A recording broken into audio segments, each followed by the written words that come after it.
Hey guys, welcome back to the General's Workshop. What if I told you that there was something that you could be doing today that would save you 30 minutes on every single project that you do? And if you stick around to the very end, I'm going to show you a couple of my personal everyday carry items that honestly always seem to workflow, or at least carry over into the workflow of my woodworking. So stay tuned.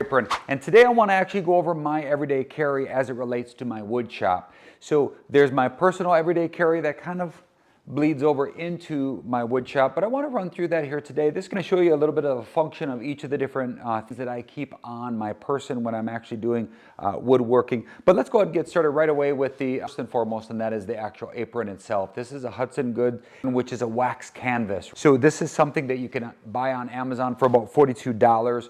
You'll notice that when I show you the image here, it is longer on the legs. I actually did not like it being so long. I felt like when I was bending or when I was doing anything that would cause me to have to bend at the waist, this got in the way. So I actually cut that off and I utilized that to do other areas such as this pocket on the side. So you'll see me taking those and moving it to different areas, almost like doing a little bit of a grafting, if you will. I like this better. I feel like it's less restrictive to my legs, and I just don't like that extra weight on my thighs anyways. So this is a standard woodworking edition Hudson Good apron that I've modified a little bit. And the things that I want to start off with is, let's start with the top pockets, and I'll work my way down and I'll share with you guys what I actually added and what is kept the same. Now, when you buy this particular apron, this set of pockets on the top, that's what automatically comes with it. So I start with my top one. I am right-handed, so for me, I want to have it on this side. It works out perfect. I think they have the pencil holder on that side because the majority of people are right. If you're a lefty, type lefty in the comment below. I don't know if they have a version where it's on the opposite side. Not that you couldn't cross over and grab it, but it's just, it feels a little bit more convenient to have it on the side where your dominance is. So for me, this is a 0.9, but this is a self-retracting pencil. This is something that too, if you've not gotten yourself a pencil that you really enjoy, this works extremely well. And so as I put the lead out, and as soon as I then go to lift this up to go on my collar, you'll watch the tip will automatically retract in, therefore just reducing the amount of breaks on the tips of your pencil, allowing it to just allow the lead to go longer, faster, if you will. Now, next up is going to be my Paolini pocket rule, and this is the 6-inch Paolini pocket rule. I use this quite a bit, especially when I have to do repeated marking and scribing. I love using this. This has a translating, it can go up or down, and for those of you that haven't seen it, you can take this out and put it in at an angle on the side here, which will allow for it to stand upright, therefore utilizing the measurements on the very end of this, whether or not that's for setting the height of your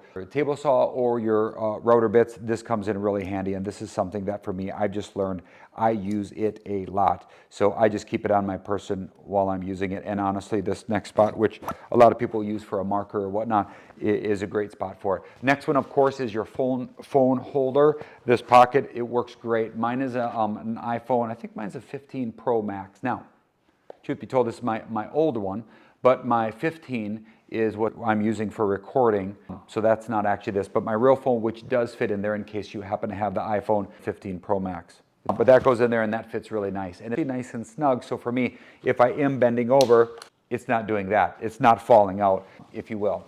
So with that being said, the only addition I've done is I've added this patch for my Band of Brothers airsoft group that we have, so that's bleeding my colors here. Now, this is where it starts to be, I've done some changes. If you start to get down low, you'll see the spot here where I keep my Delve Square. As it was, this is a seamed top here. That was also like that coming across, but I needed a spot where I could keep my Delve Square. So what I did is I removed the stitching on this half, and then I used a leather backing here that I riveted in, allowing the exact dimension of this opening to be for my Delve Square. So as you can see, that just transitions extremely well. It honestly just feels like you're reholstering it every single time. It's a very smooth transition. So that's an add-on, and that allows me to still come in through the side to utilize these pockets here without having any challenges whatsoever. Next thing is I carry a marker on me at all times, and then I also carry this thick body pencil. So this is that Hultifer 4s. I think it's a German brand, but it's a thick-bodied pencil that allows me to mark my rough lumber, rough timber, things of that nature, where the smaller fine point one will break or it'll fracture. This one doesn't, and then that can just reholster just honestly pretty quickly, as well as the marker is concerned. Now, one of the things that I think is one of the gems on this particular setup, there's that squirrel. That's what that M67 is for, you guys. That squirrel, I'm gonna get it one of these days, is this feature right here. I do not use a full-size tape measure. I actually use a 6.5 inch because for me personally, when I'm doing a lot of my woodworking and my crafting, not my construction, but my woodworking, I never really have to go over to full capacity, even with this one. So to have the extra weight of like a 25-footer or a 30, just there's no use in it for me while I'm in the shade. I love that expression, ounces equal pounds and pounds equal pain. So I'm trying to decrease my load. This is a minimalistic kind of setup, but the other that is paired with this to get just a total genius function is this here. Now, this is an actual, I believe it's marketed as a magnet that you buy for in your car. The brilliant thing is that it'll hold up to 67 pounds. So if I'm not using my tape measure, I could use a hammer, I could use a screwdriver, anything I need, I could pop it on there and it's gonna stay on there. But the genius that I love is when I'm using it, I don't have to look and pull to try to draw my tape measure from, like for instance, this clip here, which I use to actually hang my tools on, such as like a drill or something like that. I found that when I do that, it would always ride my apron, if you will, up to get it out. And then I'm severely hiking it to get it out of there. So I didn't like that setup. So I found this works great. I could just pop it on there and it stays. Now, if I want, I can also even take a larger one and that will stay on there as well. I could just put that on there and it's going to stay even for a larger body, even though I wouldn't recommend that. Now, if I do a larger one, that will actually dislodge every once in a while when I'm bending. This one traditionally doesn't. That stays on. I don't even have to, the crack lets me know that it's on. I feel that engagement and boom, it's solid, it's there. But more importantly, when I need it, it's just grab a slight push down and I'm ready to go. And it just alleviates all the challenges that go with having to put it in a specific spot or find your belt on that little clip for it.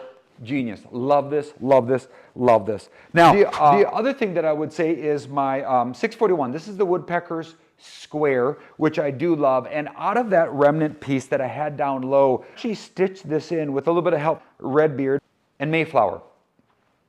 They helped kind of sew this, but we double stitched this, and I have it a little bit wider than normal, just because there's a couple other tools that I like to put in there, whether it's the saddle tee or a couple other things that will fit in this, depending upon what my work function is in that moment.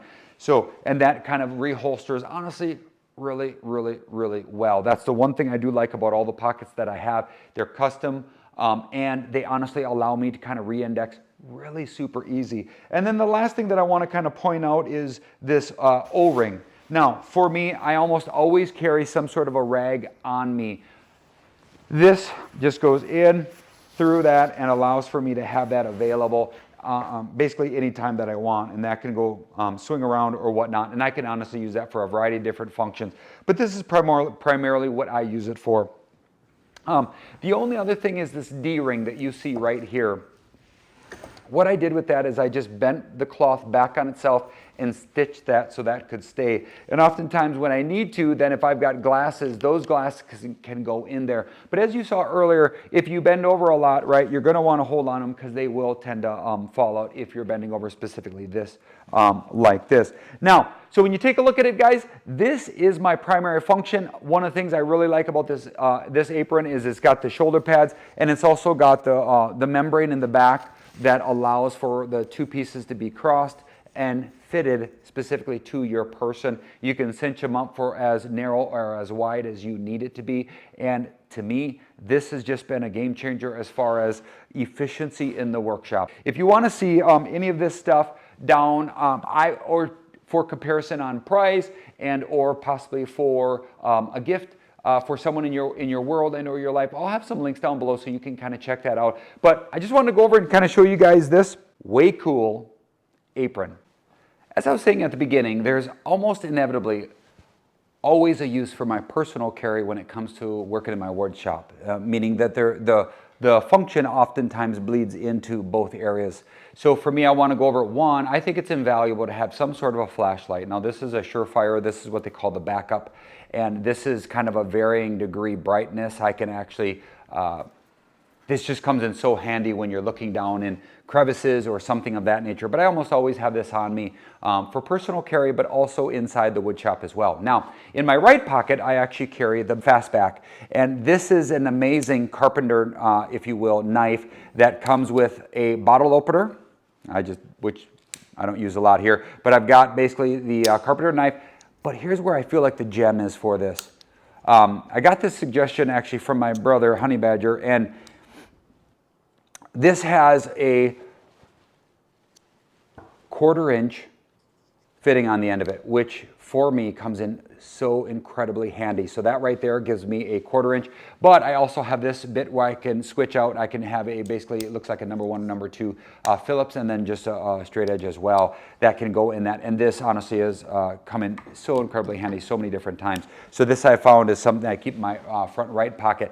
And then the last one, of course, is going to be in my back right pocket. This is a Spyderco Manix 2, and this is the CPM S30V as far as the stainless steel, which is a great steel to have. And this actually has the lock-in ball bearing so that it doesn't bend back over and kind of cut the fingers. This has the G10 shell on it, which makes it really light and actually incredibly durable. And I just love the blade shape on this one actually here. And this has the Spyderco, the notorious hole, which a lot of time people will use where flip switches aren't allowed. This allows for you to translate it out via the use of the hole itself, with some aggressive jimping for basically doing real fine stuff if you need to do anything with it from that standpoint. Now, I saved a bonus for you because this is a newer addition to the shop, which I think is absolutely awesome. Scotty, beam me up. No, okay, so it's nothing to do with that, but this is one of my later inventions. That implies I did it, which I did not, but I did buy it. Now, I believe that this is an actual switch vac for my vacuum cleaner. For my setup, as you guys already know, I've got the pulse vac, and this is the 1250, which is 1250 CFM, that I have connected to my table saw as well as my miter saw. The challenge for me is when I'm not doing cabinetry or whatnot, I usually do not wear this or the apron. Therefore, I need to have this on me irregardless of if I choose to wear this or not. So I could put this on my belt, which again, for some reason, I just like this better on my wrist. So all I have to do is press that, and that will shut it off and on basically from my wrist. And I actually initiate that before I use each and every one of those. And I'm not going to get a corded switch, so every time I turn on my miter saw, it automatically turns it on. Why? Because it's battery operated, so I don't have that luxury that goes along with it. But to be quite honest, I think this is a great setup for me. And again, I'm not in the wood shop 8 days a week, if you will, 24 hours per day like some people are. I'm more so in as a weekend warrior. I love my shop, it's my hangout. And so for me, just creature comfort such as this is what make my minimalistic everyday carry wood shop edition apron a must-have. Guys, happy cutting. I know you all were wondering what this is all about, but the honest truth is, I'm about to show you. Have a good day.